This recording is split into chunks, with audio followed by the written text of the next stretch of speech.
If you thought $1,000 for an iPhone was expensive, get ready for a massive price shock. iPhones could soon cost thousands more, and it all comes down to new tariffs announced by President Donald Trump. Trump's latest move in the ongoing trade war with China includes a massive 125% tariff on Chinese imports. And for Apple, this hits hard. Why? Because around 90% of all iPhones are assembled in China. That means, unless Apple makes major changes, the cost of making iPhones will explode, and consumers will likely foot the bill. Analysts now say the price of a base model iPhone 16 Pro Max could rise from $1,199 to nearly $2,000 if it's built in China and the tariffs are fully applied. Worse, if Apple tries to bring manufacturing to the US, the cost could soar up to $3,500 per phone. Why so high? Building iPhones in the US isn't just about moving some machines.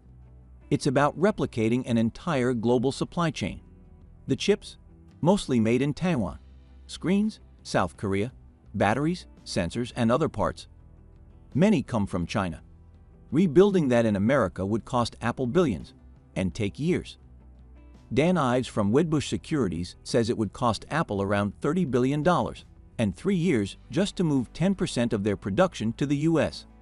And it's not just about money, it's about labor. Experts say Apple would struggle to find enough workers in the US willing to do high-volume device assembly. That's one reason why Apple, and many other tech giants, move manufacturing overseas in the first place.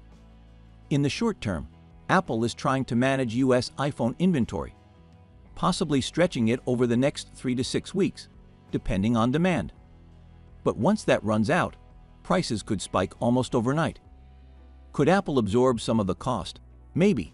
But according to UBS, even partial absorption would still push prices up significantly. An iPhone made in India, for instance, might only increase in price by $45. But if it's made in China, that jump could be as much as $800. Wireless carriers may offer discounts on older models to steer buyers away from the most expensive new releases, and most phones in the US are sold on installment plans. But eventually, someone has to pay for the price hike.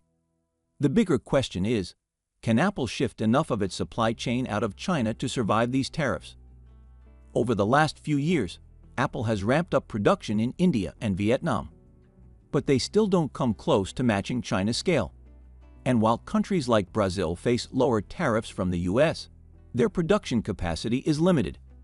Trump says the tariffs will bring jobs and factories roaring back to the US, but many experts disagree.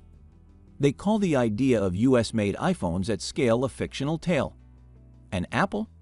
So far, they've stayed quiet. No official comment, and no signal on whether their product launch schedule will change. But with the next iPhone expected in September, that silence might not last long. Could Apple delay its next big release?